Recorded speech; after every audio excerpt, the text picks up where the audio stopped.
कि संकल्प यात्रा के कार्यक्रम में उपस्थित हम सबके बहुत ही यशस्वी लोकप्रिय मुख्यमंत्री सम्माननीय योगी आदित्यनाथ जी, हमारे बहुत ही कर्मठ और जुझारू अध्यक्ष भाई चौधरी भूपेंद्र सिंह जी, हमारे प्रदेश संगठन महामंत्री धर्मपाल जी, हमारे प्रदेश के उप मुख्यमंत्री सम्माननीय ब्रजेश पाठक जी, भारत सरकार में मंत्री और हमारे संसद में साथी श्री कौशल किशोर जी, हमारे राज्यसभा में मेरे संसद में साथी श्री अशोक वाजपेयी जी, उत्तर प्रदेश सरकार में वरिष्ठ मंत्री सम्माननीय सुरेश खन्ना जी, हमारे क्षेत्रीय प्रभारी संजय राय जी, पूर्व में मंत्री रहे मेरे वरिष्ठ साथी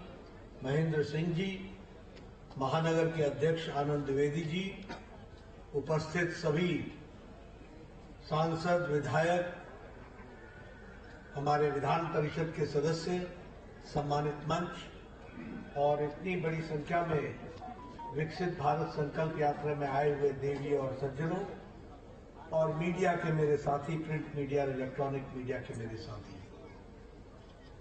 अभी अभी योगी आदित्यनाथ जी ने, हमारे मुख्यमंत्री जी ने विकसित भारत संकल्प यात्रा के बारे में आपको बहुत गहराई में और बहुत अच्छे तरीके से उन्होंने इस यात्रा के मंतव्य को आप सबके सामने रखा है। हम सब जानते हैं कि आदरणीय प्रधानमंत्री जी ने भगवान बिरसा मुंडा जी के जन्मदिन पर 15 नवंबर को झारखंड में रांची में खूंटी उस स्थान से इस विकसित भारत संकल्प यात्रा का प्रारंभ किया था। यह यात्रा लगभग 2.5 लाख पंचायतों से और लगभग 3,600 नगर निगम, नगर पालिका और नगर पंचायत, इन सब से होते हुए ये यात्रा 26 जनवरी से पहले ये यात्रा समाप्त होगी और इन सभी 2.5 लाख पंचायतों में और 3,600 हमारे नगर पंचायतों में, नगर निगम में ये यात्रा होकर के आएगी। इसका उद्देश्य अभी योगी आदित्यनाथ जी ने आपको बताया। इसका उद्देश्य है कि कोई भी लाभार्थी छूट न जाए।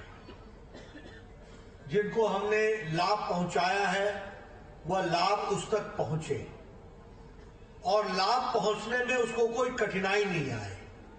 इसलिए सरकार उसके द्वार, सरकार उसके पंचायत, सरकार उसके निगम में, सरकार उसके वार्ड में पहुंचकर उसको याद कराए कि यह सुविधा तुमको मिलनी है और तुम इससे वंचित न रह जाओ। इस बात को करने के लिए विकसित संकल्प यात्रा। मित्रों, प्रधानमंत्री जी का नजरिया बड़ा स्पष्ट है कि अगर विकसित भारत की ओर हमको चलना है तो हमारे गांव आबाद होने चाहिए, विकसित होने चाहिए। हमारे प्रदेश में कोई गरीब नहीं रहना चाहिए। हमारे प्रदेश में युवा आगे अग्रसर बढ़े, इसके लिए हमको चिंता करनी चाहिए। हमारे देश में महिलाओं का सशक्तिकरण हो, इसकी चिंता करनी चाहिए। हमारे देश में किसान तीव्र गति से आगे बढ़े, इसकी हमको चिंता करनी चाहिए। और इसीलिए ये सारी योजनाएं गांव, गरीब, वंचित, पीड़ित, शोषित, हमारा आदिवासी भाई, हमारे अनुसूचित भाई, हमारे युवा, हमारे किसान, कोई भी व्यक्ति छूट न जाए, इस बात को लेकर के हम चलते हैं। अगर इन सबका सशक्तिकरण होता है तभी देश विकसित होता है, इस संकल्पना को लेकर। और इसलिए ये कोशिश है। यहां मैं देख रहा था कि काउंटर्स लगे हैं और इन काउंटर्स में रजिस्ट्रेशन हो रहा है। कहीं आयुष्मान भारत का रजिस्ट्रेशन होगा, कहीं आपका स्वास्थ्य का चेकअप होगा, कहीं चेकअप होगा कि आपको ब्लड शुगर है कि नहीं, आपका ब्लड प्रेशर बढ़ा है कि ठीक है, आपकी स्वास्थ्य की चिंता की जाएगी। वैसे ही कोई उज्ज्वला से छूट तो नहीं गया है, कोई प्रधानमंत्री आवास योजना से वंचित तो नहीं रह गया है, कोई प्रधानमंत्री गरीब कल्याण अन्न योजना में जो उसको सुविधा मिलनी चाहिए उससे वंचित तो नहीं रह गया है। ये सारी सुविधाएं एक ही जगह पर सबको मिल सके, इस बात की चिंता की जा रही है। और इसलिए ये हमारी जिम्मेवारी बनती है कि जब सरकार इस यात्रा के माध्यम से, संकल्प यात्रा के माध्यम से गांव गांव, घर घर, पंचायत पंचायत जा रही है, तो हम भी सुनिश्चित करें कि कोई भी व्यक्ति इससे वंचित न रह जाए। मित्रों, मन में इच्छा होती है इसलिए आपसे चर्चा कर रहा हूं। जो मिल जाता है ना, उसकी कद्र कम होती है, हमें ध्यान में नहीं रहता। और इसीलिए मैं हमेशा सब लोगों को कहता हूं कि उजाले को जानना हो तो पहले अंधेरे को पहचानो, तभी उजाले का महत्व समझोगे। तफरीक को याद रखोगे तभी तुमको समझ में आता है कि मोदी और योगी का मतलब क्या होता है। मैं ऐसे ही नहीं कह रहा हूं। मैं अपने इलाके से 1993 में सबसे अधिक मतों से जीत करके आने वाला एमएलए था। उस समय की स्थिति ऐसी थी कि जब हम आवास की बात करते थे तो मेरा बीडीओ मेरे घर पे आकर या ऑफिस में आके बताता था कि आपको, बीडीओ मतलब ब्लॉक डेवलपमेंट ऑफिसर, वो बताता था, नड्डा साहब आपको इस बार एक पंचायत में 2 इंदिरा आवास योजना मिली है, बताओ किसको दे। मैं कहता था भाई साहब आप ही रख लो, मैं नहीं मान सकता। ये अंधेरा मैंने देखा है। और आज जब मैं यहां मंच पर खड़ा हूं तो मैं गौरव के साथ कह सकता हूं कि प्रधानमंत्री मोदी जी ने 4 करोड़ प्रधानमंत्री आवास योजना बनाकर एक एक गांव में, एक एक पंचायत में 20-20, 50-50 आवास योजना के मकान बन रहे। शायद योगी जी मुझे ठीक करे, लेकिन यहां भी 57 लाख से ज्यादा, 55.5 लाख प्रधानमंत्री आवास योजना में मकान बन गए।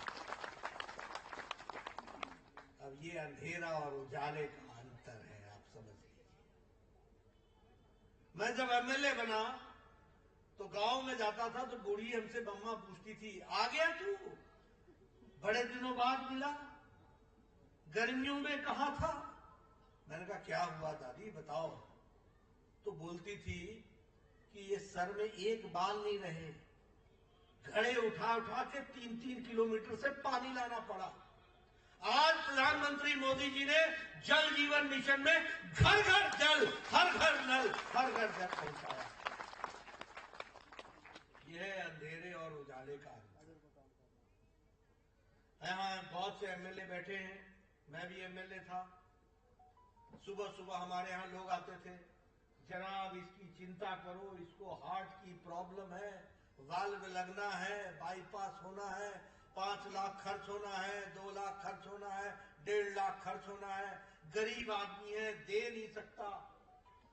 और हम भी चिट्ठी लिखा करते थे, माननीय मुख्यमंत्री जी, माननीय प्रधानमंत्री जी, ये गरीब है, इसकी तकलीफ है, इसको कुछ नहीं मिल रहा है, और कुछ मिल जाए तो इसका जीवन बच जाएगा।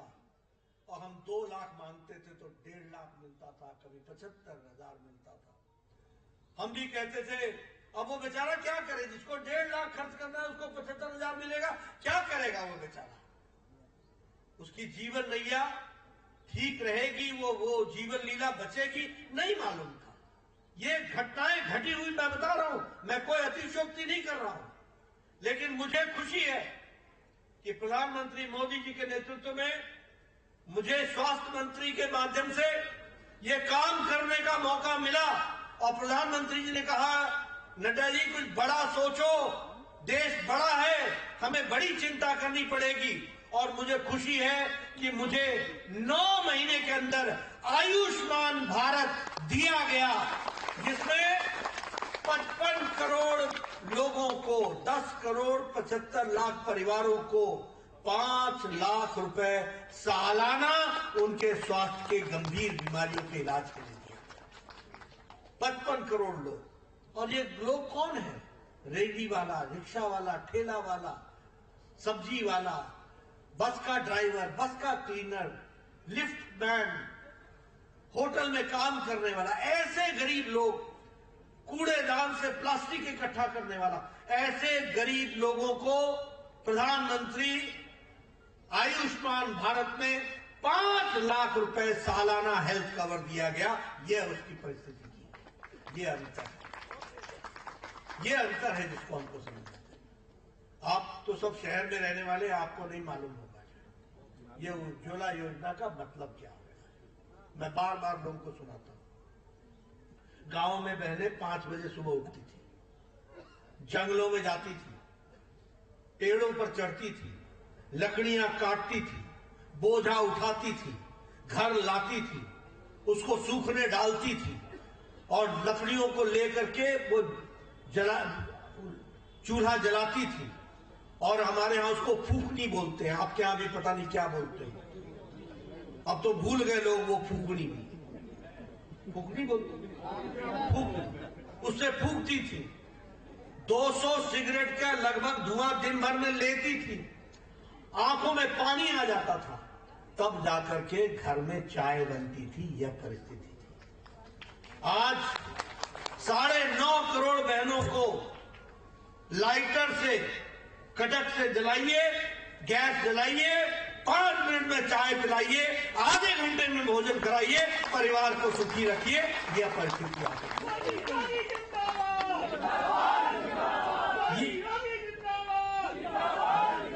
ये है अंतर जिसको हमको समझना पड़ेगा। प्रधानमंत्री गरीब कल्याण अन्न योजना, बोलो राशन की चोरी होती थी कि नहीं होती थी? बोलो होती थी कि नहीं होती थी? और आपको मालूम है कि नहीं मालूम है कि सोसाइटी के अंदर आपको एक ही जवाब मिलता था, चावल आया क्या? चावल आया क्या? मैं गांव की बात बोल रहा हूं। मैं पहाड़ का रहने वाला हूं, तो पहाड़ में हमारे लोग ऊपर से आवाज लगाते थे, भैया तू कहां जा रहा है? तो बोलता था मैं बाजार जा रहा हूं, पता करना चावल आया कि नहीं आया। आज मोदी जी ने 80 करोड़ की जनता को 5 किलो गेहूं, 5 किलो चावल, 1 किलो दाल हर महीने उनके घर में पहुंचाने का काम किया। यह है अंतर, यह है अंतर, यह हमको समझना पड़ेगा। और उत्तर प्रदेश में योगी जी ने बखूबी इसको इंप्लीमेंट करके दिया है, यह भी हमको ध्यान रखना है। इसलिए सही नेतृत्व का क्या अंतर पड़ता है ये समझो। आज 13.5 करोड़ लोग, मैं नहीं बोल रहा हूं, इंटरनेशनल मॉनिटरी फंड IMF वो बोल रही है कि भारत की गरीबी 13 करोड़ 50 लाख लोग गरीबी की रेखा से ऊपर उठ गए हैं, वो ऊपर हो गए, APL में आ गए। ये IMF बोल रही है कि अति गरीबी 1% से भी कम हो गई, 1% से भी कम हो गई। ये बदलता भारत, ये आगे बढ़ता भारत, ये उजाले की तरफ बढ़ने वाला भारत, ये आज आकर के खड़ा हुआ है। मैं एक और अपने MLA के दिनों की कहानी सुना दूं। मेरे इलाके में, पहाड़ी इलाके में पैदल चलना पड़ता था, तो मेरे से कई बार पूछते थे लोग कि आप जीप से ऊपर से आएंगे या नीचे से आएंगे? तो मैं उनको बोलता था कहीं से भी आएंगे, आगे तो पैदल ही आना पड़ेगा आपको, क्योंकि पहाड़ों में कोई सड़कें नहीं थी। लेकिन प्रधानमंत्री ग्रामीण सड़क योजना ने आज उत्तर प्रदेश की मुझे संख्या नहीं मालूम, लेकिन मैं ये दावे के साथ कहता हूं 1 लाख किलोमीटर से ज्यादा प्रधानमंत्री ग्रामीण सड़क योजना में सड़कें बनी। बोलिए गांव-गांव सड़क पहुंची है कि नहीं पहुंची है? पक्की सड़क पहुंची है कि नहीं पहुंची? ये अंतर आया है।